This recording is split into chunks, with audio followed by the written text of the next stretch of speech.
Pues fagocitosis. Ya hemos visto algunas cosas en los capítulos previos. Recordad, doctores, que es para partículas de más de 0,5, ¿cierto? Por si no se llama endocitosis, ¿sí? Entonces, es uno de los principales mecanismos de la inmunidad adaptativa, de la inmunidad innata, aparte de la inflamación. O sea, fagocitosis e inflamación son probablemente globalmente las respuestas más importantes de la inmunidad innata, ¿sí? Entonces, la fagocitosis tiene estos 4 pasos que ustedes ven aquí, que los vamos a repetir n veces hasta que se acuerden, ¿no?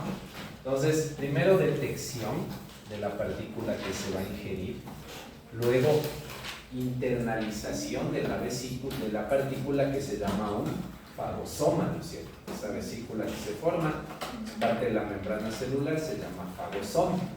Después, este fagosoma se une con otra vesícula que tiene los mecanismos fagocíticos, que se llama lisosoma, ¿no? Cuando se une el fagosoma con el lisosoma, se llama maduración del fagosoma o formación del fagolisosoma. Y ahí se destruye el microorganismo, la partícula o lo que sea, ¿no?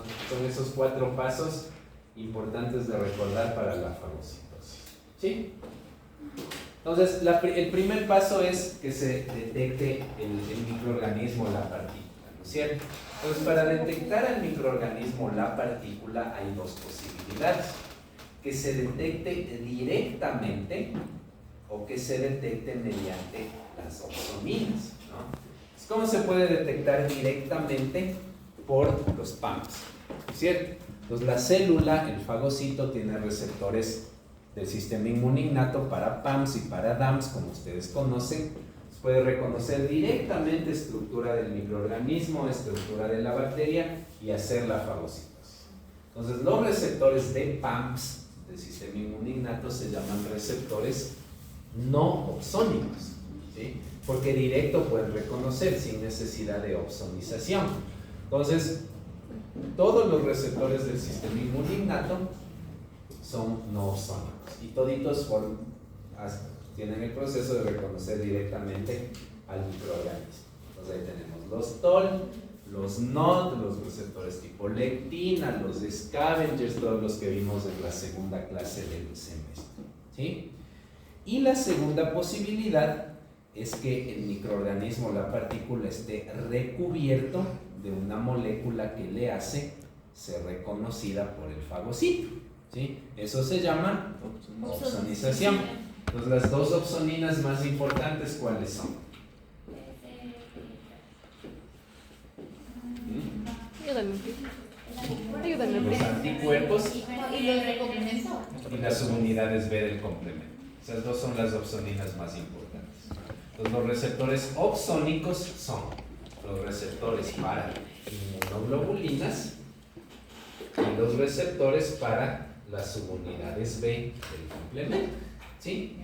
Pare de contar. Hay ocasiones que algunos receptores de lectinas a veces se pueden pegar en la célula y a veces también pueden funcionar como opsoninas, como ven aquí, pero los principales receptores opsónicos son los de las inmunoglobulinas y los receptores de las subunidades B del complemento. Pare de contar. Las 2 formas de reconocer al microorganismo, ¿sí? Recordemos siempre que todo parte, o sea, cómo llega el fagocito al sitio donde debe fagocitar, pues gracias a la migración leucocitaria, ¿no? Primero hace quimiotaxis, después rodamiento, adhesión débil con las selectinas, sí, adhesión fuerte con las integrinas, migración a través del endotelio y llega al sitio donde debe fagocitar. O sea, no está justito ahí donde está el fagocito al ladito, sino siempre debe migrar, siempre tiene que ser quimiotaxis y la mayoría de veces migración leucocitaria, ¿sí? Entonces, en los tejidos, acuérdense que siempre hay células inmunitarias, no polimorfos, ¿no es cierto? Lo que hay es macrófagos residentes, ¿sí? Y linfocitos de la inmunidad innata. Los macrófagos residentes, sí, ellos no deben migrar a través del endotelio. Están patrullando y buscando microorganismos y son los que probablemente inicien rápido la fagocitosis, ¿no es cierto? Pero aparte de eso, cuando empieza el proceso inflamatorio, pues ahí los leucos, en cambio, que están en los tejidos, en la circulación, perdón, ellos sí se activan, ¿no es cierto? A través de la respuesta inflamatoria, se activan y migran a los tejidos y eso sí, tienen que llegar, pasar el endotelio y todo para llegar a donde son necesitados. Porque solo los macrófagos residentes la mayoría de veces no son suficientes para controlar el daño. Requieren los polimorfos neutrófilos, los monocitos, ¿no? Entonces la célula cuando se activa, esto ya hemos visto también, ¿no es cierto? Se activa por las quimiosinas, se activa por citoquinas inflamatorias, se activa por otras moléculas inflamatorias y cambia su citoesqueleto, entonces migra más rápido, ¿no? Empieza a activar las enzimas fagocíticas, genera más enzimas fagocíticas y en lo que va migrando ya está activado para llegar a fagocitar, ¿no? Una vez que llega, reconoce al microorganismo, sea directamente por receptores para PAMPs o indirectamente por receptores opsónicos, como acabamos de ver.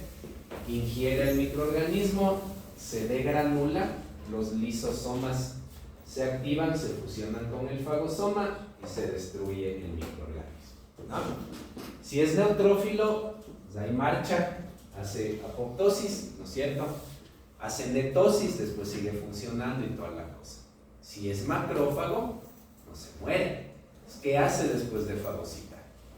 Presenta, ¿no? Sí, ¿cierto? ¿Con qué complejo mayor de histocompatibilidad? Con el H2, con el MHC2, porque ese es para antígenos externos que son fagocitados. Entonces el macrófago, acuérdense que después de fagocitar continúa la función con la presentación de antígenos.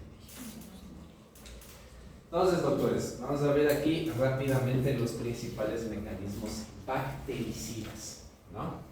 Pues los mecanismos bactericidas que tienen los fagocitos los vamos a dividir en dos grupos grandes. Los que son dependientes del oxígeno y los que son independientes del oxígeno, ¿sí? Los que son dependientes del oxígeno son más efectivos, mucho más destructores, pero requieren full energía y oxígeno, ¿cierto? ¿Sí? En cambio, los mecanismos que son independientes del oxígeno requieren menos energía y pueden funcionar cuando no hay oxígeno, cuando hay anaerobiosis, pero son mucho menos efectivos, ¿no? Por eso es que las infecciones, cuando hay mucho tejido muerto, mucho tejido dañado, necrótico y no hay mucho oxígeno, más jodido que se controle, que más siempre en presencia de oxígeno los mecanismos van a ser mejores, ¿sí? Y de los dependientes del oxígeno, un subgrupo de esos mecanismos son dependientes del nitrógeno también, como vemos aquí, pero siempre están combinados con oxígeno, ¿sí? Entonces, estas especies reactivas del nitrógeno se forman gracias a una enzima que se llama óxido nítrico sintasa, ¿sí? Acuérdense ustedes de cardio que hay dos tipos de óxido nítrico sintasa, ¿no es cierto? Una que se llama constitucional y otra que se llama inducible. La óxido nítrico sintasa constitucional, ¿para qué sirve? Para regular el tono vascular, hace vasodilatación, mantiene su presión arterial, ¿no? Esa se genera, haya o no inflamación, ¿no es cierto? ¿De qué aminoácido sale el óxido nítrico? De la arginina. La arginina, aminoácido esencial, de ahí la óxido nítrico sintasa sintetiza óxido nítrico, ¿no? En cambio, la óxido nítrico sintasa inducible es la que tienen los fagocitos. Esta solo se genera cuando hay proceso inflamatorio, por eso se llama inducible, y forma óxido nítrico para hacer las especies reactivas de oxígeno. Entonces, se combina el nitrógeno con aniones de oxígeno y hay varias especies reactivas de nitrógeno, pero la más importante es el peroxinitrilo, ¿sí? Entonces son especies súper oxidativas, súper destructoras, bien efectivas para fagocitar. Nos defienden en especial de la tuberculosis, el Mycobacterium tuberculosis. Son súper importantes para la defensa contra las micobacterias. Entonces nos defienden de hongos, a veces pueden destruir células malignas también. Las especies dependientes del nitrógeno son súper efectivas, ¿sí? De ahí tenemos el grupo formalmente hablando de las especies reactivas de oxígeno, ¿sí? Pues como les digo, estas requieren bastante energía, necesitan mucha glucosa la célula y por supuesto necesita que haya oxígeno, ¿no? Entonces, con el estímulo de las citoquinas inflamatorias, de los estimulantes de la fagocitosis, en especial del interferón gamma, ¿sí? Empieza esto que se llama el estallido respiratorio. Entonces aumenta el consumo de oxígeno, aumenta full el consumo de oxígeno y se empiezan a formar las especies reactivas de oxígeno, ¿no? Que parten igual de aniones de oxígeno, de radicales negativos de oxígeno, que se van combinando con otros átomos y generan las principales especies reactivas de oxígeno, que les voy a decir ahorita. El peróxido de hidrógeno, ¿no es cierto? Famosísima, venden. Para el cabello. ¿Cómo se llama? Agua oxigenada, ¿no es cierto? Era un desinfectante, eso que es mal desinfectante, irrita mucho la piel, pero es súper buena especie reactiva de oxígeno, destruye el buen potencial oxidativo, destruye los microorganismos, ¿no? Es peróxido de hidrógeno. Tenemos los radicales hidroxilo, también súper destructores. Tenemos, gracias a la mieloperoxidasa, la combinación con los halógenos. ¿Cuáles son los principales halógenos? El cloro y el yodo, ¿no? Entonces, con la mieloperoxidasa se combinan las especies reactivas de oxígeno con cloro o con yodo para formar radicales halogenados como el hipoclorito, ¿no? El hipoclorito, que es igual el cloro que tiene en su casa, ¿no? Para desinfectar. Pues lo mismo sucede a nivel celular, es igualito, es destructivo, es bactericida, ¿sí? Y finalmente pues tienen las especies reactivas de nitrógeno, ¿sí? Los peróxido de hidrógeno, radicales hidroxilos, radicales halogenados con la mieloperoxidasa y las especies reactivas de nitrógeno, ¿sí? Y por otro lado tenemos mecanismos que son independientes del oxígeno, son menos efectivos pero no requieren tanta energía, ¿no? Entonces tenemos varias enzimas hidrolíticas, proteasas, catepsina, colagenasa, gelatinasa, que pueden destruir las paredes celulares bacterianas. Tenemos los quelantes del hierro, secuestran el hierro para que no usen las bacterias. Tenemos defensinas, castellicidinas, que ya habíamos hablado previamente, proteínas que incrementan la permeabilidad haciendo poros en la pared de las bacterias, parecido al complemento, que están en algunos gránulos de los neutrófilos, que se llaman gránulos azurófilos, ¿sí? Y la reducción del pH también.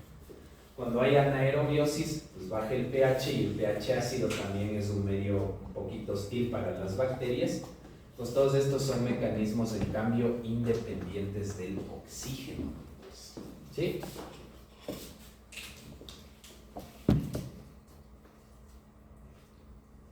¿Cómo se regula la fagocitosis? Doctores, ¿cuáles son los principales estimuladores de la fagocitosis? ¿Sí? Pues tenemos las opsoninas en primer lugar, son lo que hace que el fagocito reconozca lo que se debe comer y se active, ¿no es cierto? Entonces las opsoninas, moléculas proinflamatorias también. Entonces ahí tenemos las citoquinas proinflamatorias, interleuquina 1, la 6, el TNF-alfa y el interferón gamma, todos son fuertes estimulantes de la fagocitosis, ¿sí? Tenemos dos neuropéptidos, doctores. sustancia P y neurotexina que se liberan en los sitios de inflamación, también estimulan la fagocitosis y también dan otra característica de la inflamación que es el dolor, ¿sí? Neuropéptidos son lo que hace que la inflamación duela, ¿no? Y finalmente en su vaso, doctores, en su vaso tenemos un estimulante súper potente de la fagocitosis, que es ese que se llama la tupsina. Se libera en el vaso. Por eso las personas sin vaso son más sensibles a las infecciones, porque también tienen una fagocitosis que es medio defectuosa. ¿Sí? ¿Preguntas, doctores? Cuando, por ejemplo, cuando tenemos un paciente que no tiene vaso, ahí usted se queda de las vacunas, ¿cierto? Claro. ¿Para qué esencialmente se debería vacunar? Neumococo, Para encapsuladas. meningococo, son las vacunas que hay para bacterias encapsuladas. Hemófilus, que es otra bacteria encapsulada. Difteria, tétanos, tosferina. Pero de nuevo, ¿sabes? Claro, hay que actualizar. Neumococo pone una vez y después cada 5 años. Meningococo 2 dosis, le sirve para toda la vida. Difteria, tétanos, tosferina cada 10 años. Hemófilos, una dosis. Influenza, porque virales a veces también. COVID, ya. 6 vacunitas. Que tienen que tener una protección más importante, porque sí pueden tener riesgo de infecciones más graves, ¿sí? Y bueno, las bacterias, como ya habíamos visto, también hacen mecanismos para evadir la fagocitosis, ¿sí? Como ven aquí, hay algunas, por ejemplo, las micobacterias tienen una pared celular súper fuerte, súper resistente, o se pueden escapar del fagolisosoma. Cuando no hay mucha especie reactiva de oxígeno, se escapan y viven en el citoplasma. Entonces ahí el macrófago necesita la patadita de los CD4 para hacer más especies reactivas de oxígeno y poderle destruir, ¿no? Neisseria gonorrhoeae, ITS, gonorrea, puede reducir la generación de especies reactivas de oxígeno, ¿sí? La legionela neumófila, doctores, que es una causa súper común de neumonía, menos en Ecuador, súper frecuente en el hemisferio norte. Aires acondicionados de los hoteles, de los aviones, ahí les puede dar legionela, puede replicarse en el fagosoma, escapar a la fagocitosis. Este hongo que sí hay aquí, el histoplasma, ¿no? Bloquea la fusión del fagosoma con el lisosoma, porque es el buen histoplasma capsulado. Vive en la caca de las gallinas y de los murciélagos. Les pueden infectar si trabajan en una avícola o si visitan cuevas. Se puede dar histoplasmosis, se ve de vez en cuando, ¿sí? El Clostridium puede inhibir las vesículas fagocíticas. Clostridium es una bacteria anaerobia. Solo vive en ausencia de oxígeno. Hay varios Clostridiums. Por ejemplo, hay una especie de Clostridium que da esta enfermedad que se llama el botulismo. Sí, contamina los enlatados mal conservados, la comida mal conservada cuando empieza a podrirse y hay anaerobiosis. Tal toxina botulínica, se comen algo y quedan paralizados. Es el buen botulismo. Después los enlatados es típico. Pues los enlatados que están hinchados no hay que consumir. El Clostridium produce gas. Nos hincha las latas. Esa latita de atún que está medio hinchadita, como que para que botarle a la basura, ¿no?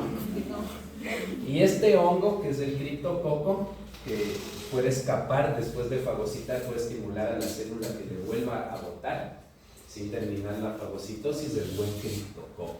El criptococo vive, en cambio, en popó en las palomas y en los árboles de eucalipto.